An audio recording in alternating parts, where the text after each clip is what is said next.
여러분, 어제 우리는 이 본문을 통해서 부끄러운 일을 당하기 전에 속히 돌이키라는 여호와의 경고에 불구하고 오늘 이 이스라엘은 우상 숭배를 그치지 않습니다. 그래서 오늘 이 본문에 따르면 호세아 선지자는 이런 우상 숭배로 인해 그들에게 임박한 그 어떤 심판과 전쟁에 관해서 마치 사이렌을 울리듯이 하나님은 선지자를 통해서 경고의 메시지를 강하게 말씀하고 있습니다.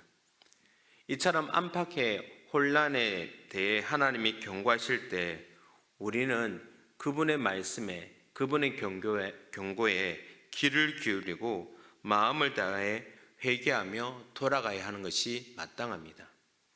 그래서 오늘 함께 간 이 하나님이 호세아를 통해 주신 이 경고의 메시지를 통해서 저와 여러분에게도 또한 이렇게 교훈 삼는 그런 시간이 되길 간절히 바랍니다.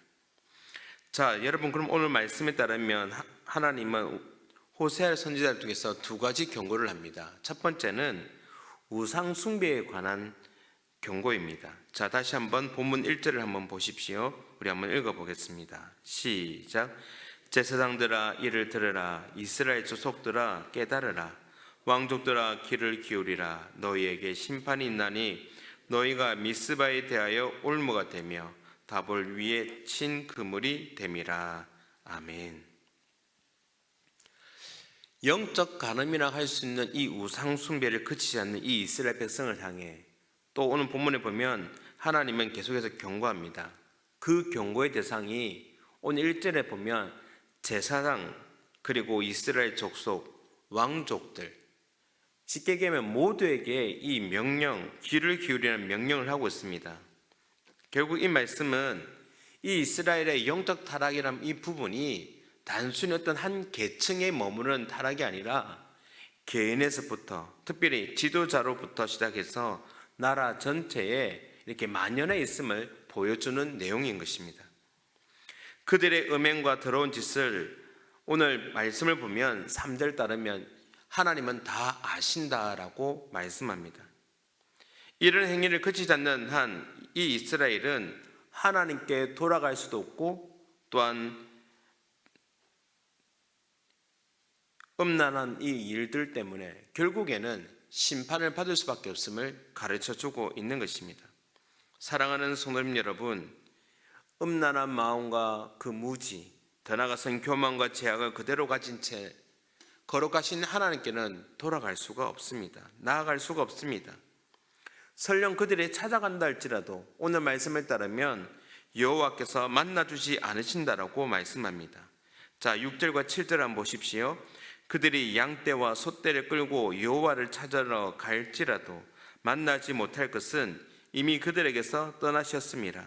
그들이 여호와께 정조를 지키지 아니하고 사생아를 낳았으니 그러므로 새 달이 그들과 그 기업을 함께 삼키리로다. 그들이 하나님을 예배하고자 찾아간다 할지라도 이미 하나님 어떻게 하셨습니까? 떠나셨다라고 얘기를 합니다. 그들의 모습은 마치 간통에서 사생아를 낳은 부정한 여인처럼 오늘 말씀을 따르면 이러한 우상 숭배로 그들이 새 달을 절기로 지킨다 할지라도 그런 열심을 가지고 있다 할지라도 하나님은 어떻게 하십니까? 그 모든 열심이 오히려 그들을 집어 삼킬 것이다 라고 경고하고 있습니다. 특별히 오늘 이 본문에 보면 에브라임 지파가 계속해서 등장합니다. 이 에브라임 지파는 한때 이스라엘 모든 지파의 중요한 그런 역할을 감당했지만 이제는 이렇게 오늘 본문에 등장하는 것처럼 북이스라엘의 영적 타락을 대표하는 그런 지파가 되었습니다. 여러분, 오늘 이것은 우리에게 경고를 주는 내용입니다. 여러분, 우리도 마찬가지지 않습니까? 삶을 살아가면서 우리 주변에 갑자기 사이렌이 울린다. 그러면 어떻게 행동을 해야 되겠습니까? 사이렌이 울릴 때는 당장 하는 일을 멈추고 대피소로 피해야 하는 것입니다. 왜냐하면 그것이 경고이기 때문에. 지금 위험한 일이 일어났으니 당장 피하라는 경고가 우리도 한 번씩 민방위 훈련을 통해서 사이렌을 울리면 다 그에 따라 행동을 하는 것처럼 피해야 하는 것입니다. 주께서 경고하실 때도 마찬가지입니다. 우리는 이 사인을 무시했던 이 북이스라엘의 모습을 보면서 우리는 그것을 반면교사 삼아 혹여나 우리도 혹시나 제약으로 우상을 숭배하고 있지 않은지 되돌아보아야 하는 것입니다. 여러분, 우상 숭배라는 것이 우상 숭배라고 말을 하니까 뭔가 이렇게 다른 것을 섬기는 것만을 우상 숭배를 생각할 수 있지만 아닙니다.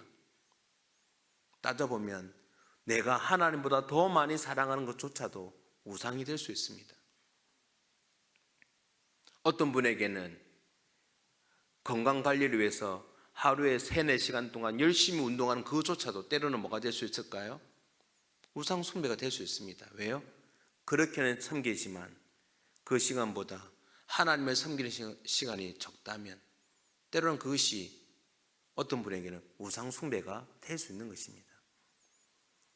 이 세상에 살아가면서 우리에게 주어진 많은 우상 숭배가 얼마나 많은지 생각하면서 오늘 하나님 우리에게 말씀합니다. 사이렌을 울리면서 그것을 거쳐야 된다. 그래야만 심판을 면할 수 있음을 말씀해 주고 있는 것입니다. 그러한 제약을 당장 끊고 주의 품으로 돌아가는 그런 저와 여러분이 되길 간절히 소원합니다. 두 번째, 오늘 경고는 전쟁에 대한 경고를 하고 있습니다. 결국에는 이 개인의 영적인 타락은 거기만 머무는 것이 아니라 나라 전체의 몰락으로 이어지고 있는 것입니다. 그래서 호세아 선지자는 이 북이스라엘 임박한 전쟁에 대해서 경고합니다. 자, 오늘 말씀 8절 한번 보십시오. 8절 한번 읽어보겠습니다. 시작. 너희가 기브아에서 뿔나파를 불며 라마에서 나파를 불며 벳아노에서 외치기를 베냐민아 내 뒤를 쫓는다 할지어다. 아멘. 여러분, 오늘 말씀에 이 나팔을 분다는 것은 전쟁이 임해서 마치 군사들을 모으는 그 장면을 연상시킵니다. 이처럼 지금 나라에 전쟁이 날 수 있는 상황이 되었다는 것이죠. 하나님의 책망과 심판이 임하는 날 북이스라엘은 결국 황폐해지고 남유다의 지도자들에게도 주님의 진노가 홍수처럼 임할 것을 이어지는 본문들을 통해서 우리는 살펴볼 수가 있습니다. 특별히 이런 전쟁이 났을 때 지금까지 남유다가 따면 그들은 하나님 앞에 나와 하나님 앞에 엎드리고 하나님의 도우심을 구했을 것입니다. 하지만 하나님께 도움을 구하기보다 인간적인 방편을 통해서 외세에 의존했던 이 북이스라엘은 어떻게 합니까?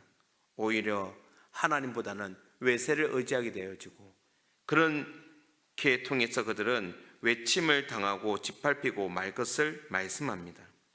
강대국을 의지한다고 하여서 그들이 그 전쟁에서 승리하는 것이 아님을 오늘 이 본문을 통해서 가르쳐주고 있는 것입니다. 에브라임을 의지한다 할지라도 그들은 아수를 의지한다 할지라도 이 에브라임을 통해서 그들은 구원을 받지 못함을 말씀하고 있는 것입니다. 만군의 여호와만이 치유하실 수 있습니다. 하나님의 심판이 성난 사자처럼 북이스라엘과 남유다에게 이렇게 임하며 그들을 찢어지기 전에 그들은 돌이켜야만 하는 것입니다. 그들이 죄를 뉘우치고 돌아오기를 간절히 기다리시는 그 주님께 돌아가야만 하는 것입니다. 그래서 오늘 본문 15절은 이렇게 심판에 대해서 전쟁에 대해서 경고하며 오늘 하나님은 이렇게 말씀합니다. 15절 말씀을 한번 읽어보겠습니다. 시작. 그들이 그 죄를 뉘우치고 내 얼굴을 구하기까지 내가 내 곳으로 돌아가리라. 그들이 고난받을 때에 나를 간절히 구하리라. 아멘. 심판의 경고를 하고 있지만 하나님은 무엇을 말씀합니까? 너희들의 나를 간절히 찾으면 만나줄 것을, 도와주실 것을, 회복시켜 주실 것을 말씀해 주고 있는 것입니다. 이 말씀은 호세아뿐만 아닙니다. 예레미야 선지자도 주의 마음으로 목청껏 외쳤습니다. 예레미야 29장 13절을 보면 이렇게 말씀합니다. 너희가 온 마음으로 나를 구하면 나를 찾을 것이요 나를 만나리라. 시편 저자도 노래했습니다. 시편 50편 15절을 보면 환난 날에 나를 부르라. 내가 너를 건지리니 네가 나를 영화롭게 하리로다. 여러분, 하나님 어떤 분입니까? 우리가 간절히 찾을 때 만나주시고 우리를 구원하시는 분인 줄 믿으시길 바랍니다. 야곱이 하나님께 복을 달라고 밤새도록 실험하며 주의 얼굴을 구했던 그곳이 바로 베델이지 않습니까? 분이엘이지 않습니까? 그렇게 하나님께 돌아와야 주의 긍휼과 자비를 구해야 하는 것입니다. 언제요? 임박한 심판이 임했을 때, 우리에게 경고의 사이렌이 울릴 때 말입니다. 사랑하는 성도님 여러분, 우리는 주변에 있는 여러 매체를 통해서, 때로는 방송이나 신문을 통해서 대형 사고들이 일어나는 것을 봅니다. 그러나 그런 대형 사고의 모든 부분을 보면 공통점이 있습니다. 무엇입니까? 그 사고가 일어나기 전에 이미 여러 번에 걸친 경고가 있었다는 것이죠. 그 많은 경고를 무시한 채 그 결과로 돌이킬 수 없는 큰 사고와 많은 희생이 뒤따른 것도 아니겠습니까? 만일 그러한 경고가 있을 때 잠시 그 상황을 멈추고 돌아보고 정비했다면 아마도 결과는 달라졌을 것입니다. 마찬가지죠. 우리의 삶 가운데 울리는 이 영적인 사이렌 소리에 오늘 우리는 귀를 기울여야 합니다. 목사님, 이 호세아 시대에 있던 이 일들은 그들에게 적용되는 거고 오늘 우리하고는 관계가 없지 않습니까? 아닙니다. 앞에서도 말씀드린 것처럼 내가 하나님보다 더 많이 사랑하는 것, 때로는 하나님 그것을 우상이라고 말할 수 있습니다.